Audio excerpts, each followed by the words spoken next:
Bueno, entonces empezamos con el chasis. Pablo, ¿qué me cuentas del chasis? Pues mira, sobre el chasis, lo primero que hay que contar es el material sobre el que está hecho, ¿de acuerdo? Vamos a encontrarnos muchos tipos de materiales, entre ellos, pues el mejor o el que mejor va a funcionar siempre va a ser el hierro. ¿Siempre hierro? Siempre hierro. ¿Y el más pesado? Sí, es el más pesado junto con el latón y demás, no se diferencia mucho en peso, ¿de acuerdo? Pero es muy importante que sea el hierro, puesto que la máquina es un electroimán. Cuanto más hierro tenga, mejor y más estable va a ser el electroimán, ¿de acuerdo? Nos encontraremos distintos tipos de hierro, todos van a tener casi las mismas características, pero el que mejor va a funcionar siempre va a ser el hierro de coladura, por la disposición que tienen puestos los átomos de hierro, etcétera, es el que nos va a hacer el electroimán más estable, ¿de acuerdo? Muy importante que siempre el chasis que sea de hierro, en la parte que va a tocar con las bobinas o en la parte que va a tocar con el tornillo de contacto, esté un poquito limado, para que haga contacto directamente. Si no hace contacto es como si estuviéramos metiendo un plástico o algo que nos va a evitar esa buena conducción de la electricidad. O sea, el hierro debería estar un poquito limado para que esté en contacto con el... Efectivamente, siempre que esté pintado, ¿de acuerdo? Si no está porque pintado, puede llevar una laca o algo puede así. llevar una laca, puede llevar una pintura, dependiendo de cada fabricante, los hacen de una forma u otra. Esto sobre lo que son los materiales. Después nos vamos a encontrar otro tipo de materiales que no son tan indicados, pero que también tienen un buen funcionamiento. Daros cuenta que siempre que no sea hierro, va a tener que tener la máquina un pequeño yugo, ¿de acuerdo? Que es como una especie de pie que va a unir los dos núcleos de las bobinas. Esto es para que la electricidad pase por los dos núcleos de las bobinas a la vez. ¿Esta de qué acuerdo? material es? Esto es hierro de coladura. ¿Y este es el yugo que tú te refieres? Y este es el yugo al que yo me refiero. Para unir los dos núcleos Para de la unir bobina. los dos núcleos de las bobinas. Se puede utilizar para eso, o también hay muchos que las utilizan para calzarlas directamente, para subir las bobinas y darles un poquito más de altura para que luego la colocación sea la idónea. Genial. ¿De acuerdo? En las partes que se divide el chasis vamos a empezar con lo que es el pie de la máquina o la parte de abajo de la máquina, ¿de acuerdo? En esta parte de aquí tenéis que ver que hay tres agujeros que son fundamentales. Los dos que van a llevar las bobinas, ¿de acuerdo? Y donde vamos a poner el backsterm o la parte de atrás del grip, ¿vale? Estos tres agujeros tienen que estar perfectamente alineados. Si hay alguna desalineación entre ellos, ya va a ser una máquina que nos va a empezar a dar problemas, sobre todo problemas de que no va a pisar bien el martillo, el campo magnético no va a ser regular, de tal forma que no le vamos a sacar todo el partido a la máquina que nos pudiese dar. También nos está indicando de que la fabricación no es muy buena, no han tomado mucho interés en hacer las cosas bien, ¿de acuerdo? Vamos a encontrarnos distintos tipos de cierre. Esto va un poquito a gusto de cada tatuador. Yo recuerdo, en cuanto al cierre, siempre haber problemas, porque a lo mejor algunas mariposas que se pasan, o que estos agujeritos venían demasiado finos para unos tubos. Efectivamente. Lo más rápido para evitarlo, no cerréis nunca la máquina en falso. ¿De acuerdo? Siempre dejar la palometa suelta, no apretéis si no tiene Genial, tubo. esa cosa me encanta, ¿Vale? un truquillo. Cuando no estemos utilizando la máquina y no tengamos tubo dentro, no cerremos la palometa por completo. Efectivamente. Nos evitaremos muchos problemas de ese estilo. ¿Vale? Después nos vamos a ir a lo que va a ser la pared de la máquina, esta parte de aquí, ¿de acuerdo? Esta pared es muy importante que siempre esté perfectamente a 90 grados de lo que va a ser el suelo de la máquina, ¿de acuerdo? Si esta pared vemos que está un poquito torcida hacia un lado, un poquito torcida hacia el otro, ya va a hacer que el borne superior no incida bien sobre el tornillo de contacto y nos puede dar muchos problemas, ¿de acuerdo? Muy importante también dónde esté colocado este agujerito de aquí, el que nos va a llevar el borne. Es el que nos coloca el borne superior. Efectivamente. ¿Qué es lo que nos va a indicar este agujerito? Cuanto más hacia atrás esté, la máquina va a ser indicada para línea. Cuanto más hacia adelante va a ser para sombra y más hacia adelante va a ser para color. Vale, Esto lo veré. eso te lo he preguntado antes, ¿verdad? Y mi duda era, ¿más hacia adelante o más hacia atrás, dependiendo del núcleo de la bobina o dependiendo de qué?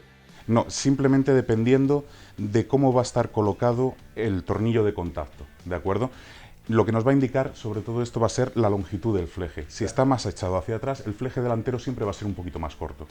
Entonces nos va a facilitar que esa colocación sea la idónea. Si está más echado hacia adelante, nos va a permitir que el fleje delantero sea un poquito más largo, por lo tanto podremos utilizar la máquina para otras cosas. Un poquito más blandito. Un poquito más blandito, por supuesto, y más fuerte, sobre todo la pegada, ¿de acuerdo? Vale. Entonces, una vez hablado de esto aquí, nos vamos a pasar a la repisa o aleta. No he encontrado todavía cómo se llama realmente, ¿de acuerdo? En esta repisa o aleta vamos a ver que es muy importante un agujerillo que tenemos aquí, ¿de acuerdo? Que va a ser donde vamos a colocar este tornillo, que es el que nos va a sujetar el juego de los flejes y el martillo, ¿vale? este agujero tiene que estar perfectamente alineado con los otros 3 que hemos hablado antes del suelo. ¿Por qué? Porque necesitamos que todos los componentes de la máquina, si cortamos por un plano, estén simétricos, como si fuera un espejo del uno al otro. ¿Vale? En el momento que este agujero de aquí esté más echado para un lado o para otro, nos va a empezar a dar problemas porque ya no van a torsionar bien los flejes, se nos van a mover, va a estar todo un poquito descalibrado y nos puede dar que la máquina funcione de una forma errática o funcione mal. Es más delicado de lo que yo pensaba, ¿eh, Pablo? Sí, es simplemente ser exacto, intentar ser lo más exacto posible. Después nos vamos a encontrar esta aleta de aquí o esta repisa, que la vamos a encontrar o perfectamente paralela a lo que va a ser el suelo de la máquina, ¿de acuerdo? O con una ligera inclinación hacia arriba. Cualquiera de las dos cosas nos va a ir bien. ¿Qué pasa? Si tiene una ligera inclinación, la curvatura que le demos al fleje va a ser un poquito menor, y si es perfectamente paralela, la curvatura va a ser un poquito mayor, ¿de acuerdo? Esto cuando hablemos de los flejes en los próximos vídeos, pues ya explicaré el porqué, etcétera. Genial. Luego veréis que tienen 2 agujeritos o un agujerito normalmente que es para el clip core y demás. Eso no tiene ninguna ciencia ni ninguno. Donde esté está bien. Intentar que esté siempre lo más posible uno encima del otro, tanto el del borne inferior como el del borne superior, para evitar torsiones en el clip core, que se pueda fastidiar un poco, etcétera. Pero bueno, ahí ya cada uno hace las máquinas como quiere. ¿Qué más materiales puede haber? ¿Aluminio quizá? ¿El aluminio qué El pasa? aluminio es un material muy ligero, ¿de acuerdo? Entonces va muy bien para las máquinas, pero perdemos un poquito de conductividad. Entonces es lo que hablamos. Tenemos que buscar fuerza. Justo, perdemos un poquito de fuerza en la máquina, las bobinas van a ir un poquito más suaves de lo que deberían ir. O sea que tendrían que tener unas bobinas con más fuerza para...